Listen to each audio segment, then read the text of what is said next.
Bonjour à toutes et à tous. Donc, je suis Amélie Larski, directrice territoriale Alsace chez GRDF.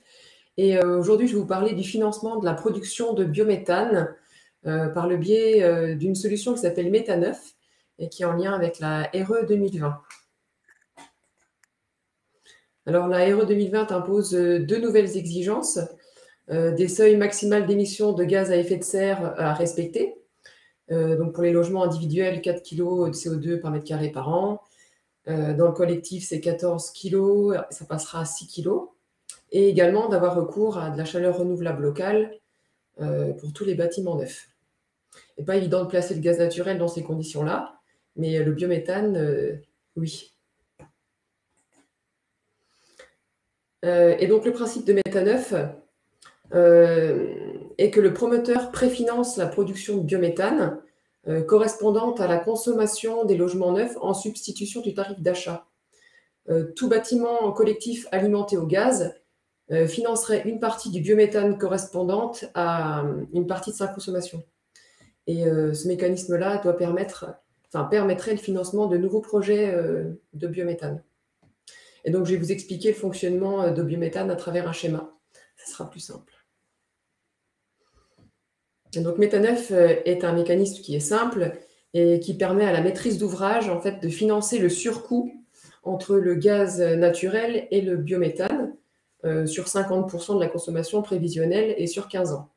Alors 15 ans, pourquoi? Les 15 ans correspondent à la durée des contrats d'achat de biométhane, mais également à la durée de vie moyenne des équipements ENR, et cela permettrait de répondre aux exigences de la réglementation.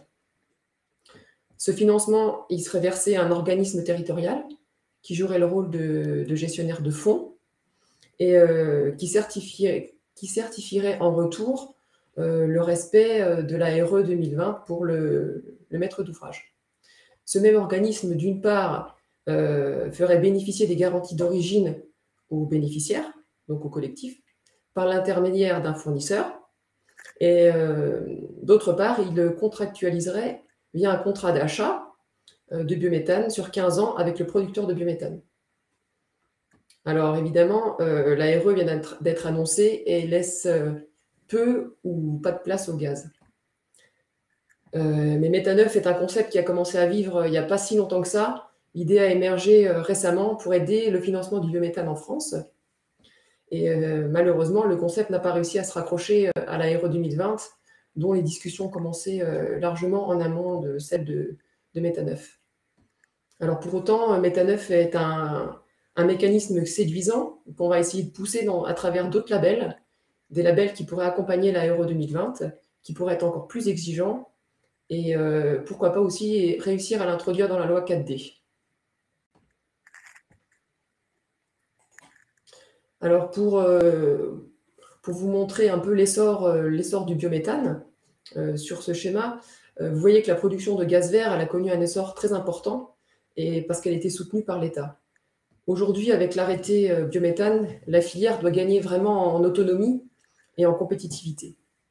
En 2028, l'objectif de la PPE, c'est d'avoir entre 14 et 22 TWh injectés dans le réseau de gaz, ce qui représente environ 7% de la consommation à l'horizon 2030. La dynamique des projets, elle décolle, et l'enveloppe de compensation financière de ces projets ne suffira pas pour tout financer pour atteindre l'objectif. C'est pour ça qu'il faut trouver d'autres solutions, enfin des solutions alternatives de financement non budgétaire, donc non financées par l'État. Et Métaneuf fait partie de ces moyens de financement annexes, de financement privé surtout. Alors, pour bien vous montrer la dynamique de la production de biométhane en France, je vous propose de visionner ce slide. Donc, je vous disais, la loi de transition énergétique, elle a un objectif de 30 TWh de biométhane injecté en 2030. En 2023, nous avons déjà dans le pipe 12 TWh de gaz injecté. Et dans le Grand Est, on suit la même dynamique que sur la France. Et le Grand Est n'est pas la seule région. Toutes les autres régions, elles ont cette même dynamique. Donc, il va falloir trouver des moyens de financement pour réussir à faire émerger tous ces projets pour obtenir l'objectif de biométhane dans le réseau. Alors plus spécifiquement, là, vous avez le pipe des affaires sur le Grand Est. Donc aujourd'hui, on a à peu près 270 affaires qui sont en cours dans le Grand Est, ce qui est beaucoup. Il y a déjà 32 sites qui injectent dans le réseau de GRDF, ce qui représente à peu près 600 gigawattheures de biogaz injectés. Et pour faire une comparaison avec le bâtiment, ça représente environ 85 000 logements neufs chauffés au biométhane par an, ce qui n'est pas neutre. Alors, il est vraiment important de poursuivre toutes ces actions, l'action de Méthaneuf par exemple, parce que le gaz, il a vraiment toute sa place dans le mix énergétique de demain, et surtout lors des consommations d'hiver. Vous le voyez sur ce graphe, en France, on ne passe pas l'hiver sans le gaz dans les usages thermiques pour l'hiver. Et donc, le gaz répond vraiment à ce besoin de complémentarité et de stockage, et ce qui le rend complètement légitime. C'est pourquoi on pousse vraiment ce projet de Méthaneuf pour le financement du biométhane. Donc pour résumer, en fait, le biométhane, c'est vraiment une solution qui est une énergie vraiment 100% renouvelable, qui répond aux objectifs de la loi de transition énergétique. Elle permet de passer les usages thermiques hiver. Le biométhane permet de décarboner le gaz naturel d'aujourd'hui. Et on a déjà pour cela 3 mécanismes sont en cours pour réussir à financer les projets de biométhane, en plus de des projets qui sont dans le budget de l'État. Il y a le mécanisme des certificats verts via les fournisseurs qui est soutenu, ce mécanisme par la DGEC. Il y a un contrat par différence qui est soutenu, elle, par Engie. Et certificat vert, ou également appelé prime d'injection, ce mécanisme serait lié au tarif de distribution. Et ce mécanisme est soutenu, lui, par l'ANODE. Et j'espère que Méthaneuf pourra également faire partie de ces mécanismes de financement. C'est le concept que je viens de vous présenter.